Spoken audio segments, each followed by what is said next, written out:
Good morning, Cambridge Intermediate School. Today is Monday. It's November. It's a new month, November 4th, 2019, and it's day 2 when it comes to specials. I'm here with 3 of our kids of character and a special guest. And we'll get to our special guest in a second, but we're going to introduce our kids of character, and then they're going to tell us their homeroom teacher, and then because we think of November, we think of Thanksgiving, and then with Thanksgiving, of course, we think of food, and so we're going to talk about our favorite Thanksgiving food items. So go ahead, Keelan. Hi, my name is Keelan. I'm in Mrs. Lynn's class, and my favorite Thanksgiving food is mashed potatoes and marshmallows with it. Hi, my name is Haley. I'm in 5th grade. I'm in Mrs. Kelzer's class, and my favorite Thanksgiving food is stuffing. Hi, my name is Logan. I'm in Mrs. Royval's class, and my favorite Thanksgiving food is pistachio pudding. Nice. All right. So I'm already hungry thinking about all those delicious foods. And then our special guest today is Staff Sergeant Galkowski. And so, what is your favorite Thanksgiving dinner? Mine would be cranberry sauce. Cranberry sauce. He did a little change up. I thought he was going to go stuffing since he was talking about stuffing earlier. So, all right. Is that homemade too then, or is that? Oh, I like the cranberry sauce that comes in the can. Comes in the can. Cut right down. Oh. All right. That sounds good. All right, well, we have a special guest today because a week from today, November 11th, is Veterans Day. And he's going to be on a special assignment next week, so he couldn't be with us. So we asked him to come here. And you're also a parent of children in our school, correct? Yes, sir, too. And so our kids might see Staff Sergeant come into our building once in a while, dressed in his fatigues.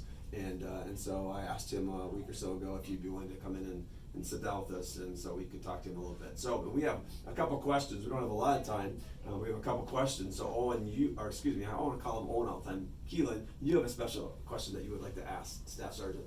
How long have you been in the Army? I've been in for 14 years now. So he is in the U.S. Army, and it does say that on his jacket, shirt looks like a shirt, and it does say that on there. So he's 14 years, and I asked the follow-up question to that: is he going to be in it his whole career? And he said yes. Yeah. And then what would a career be? How many years? A normal career is around 20 years, but my father actually served 41. So. Okay, so there's no limit there on that end of it. So, all right, Haley, you get a question. What did you go into the Army for? I actually joined the military because my father was in, and it actually is really good for college and school opportunities because the military gives you money to be able to attend school and become smarter. All right, so you had family that was involved in it, and sometimes you hear about that, like mom or dad was in it, so you kind of follow in their footsteps, whether it's a military career or some other career. And so, have you started your college? Have you been able to take any classes? Have you been too busy, or?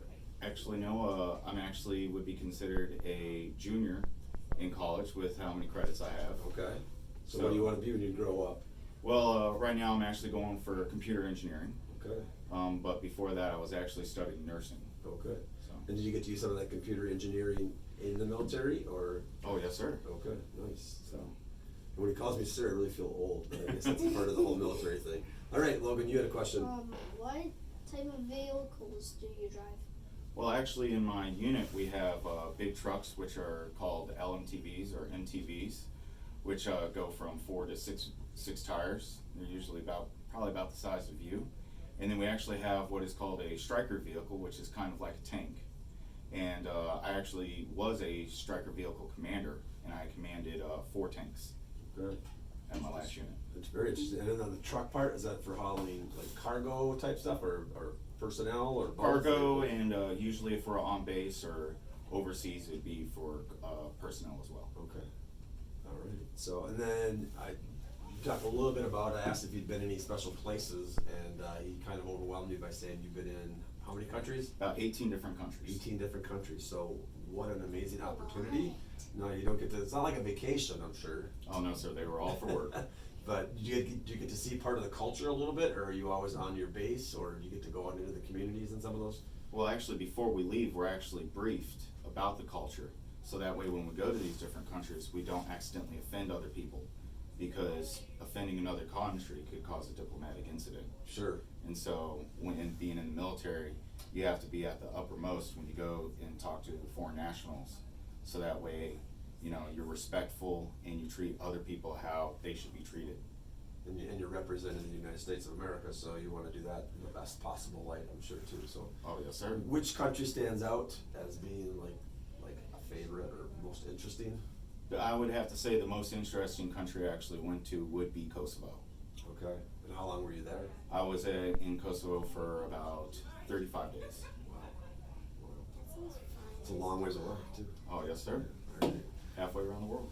Well, I have a lot more questions, but unfortunately, I'm sure that sometimes the announcements get long because I'm long-winded anyways. But so if you happen to see Staff Sergeant Adakowski come through our school, maybe thank him for all he's done. And I think our veterans in general, for me, whether they serve overseas or serve in our own country or whatever their task is, for me, their sacrifices is what stands out for me. And I love being with my children when it's Christmas or their birthdays and stuff. And I know that you guys don't always get to do that because you're away serving us and keeping us safe. So I appreciate that. And with that, I'd like to give you a high five. How about you guys? Want to give him a high five and thank him for all that he does for our country? So, and for all the veterans. So if you know a veteran out there, again, Veterans Day is a time to just take a pause and reflect. And whether you thank them personally, that's one way, or just in your heart, that's another way as well. So, all right. So we've time to thank some other people. So go ahead, Keelan, grab a slip out of there, dig down.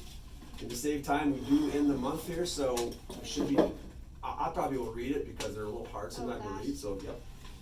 Haley's digging way to the bottom. She's finding one from a long time ago. And then this is almost pretty full, so that's great.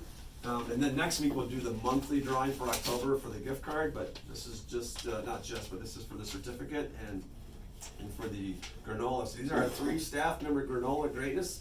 First one is Mrs. Hike, being recognized by Mrs. Berg. And Mrs. Berg wants to thank her for being part of the Minute to Win It. Yeah, so sometimes teachers and staff members, we ask you to go out on the limb a little bit and be silly. And so she was part of the October Minute to Win It. So thanks, Mrs. Hike. Mrs. Polkamp. So you guys might not all know Mrs. Polkamp, but she's an instructional assistant at the primary school. But she speaks, she's fluent in Spanish. And so we have some students that speak Spanish for their own language, but also at home. And so she's a translator for us when it comes time for conferences. And Ms. Roybal would like to thank Ms. Polkamp for being a great resource for us and being able to help us communicate with moms and dads who speak Spanish. And then lastly, Mr. Swanson again, being recognized, I think he got it a week or so ago, being recognized by Ms. Selecki. Oh yes, stepping up and doing crossing guard. Mr. Peterson got to do crossing guard again this morning. So we always, sometimes when we get cancellations from our regular crossing guards, we need people to step up and do that. So thank you to Mr. Swanson for doing that. So thanks, Mr. Swanson. Congratulations, and Ms. Polkamp and Mrs. Hike, and thank you, Mrs. Berg, Ms. Roybal, and Ms. Selecki for taking time to fill out a granola greatness. Anything else to say? We do. We have something to say. With that, we'd like to wish you a great day.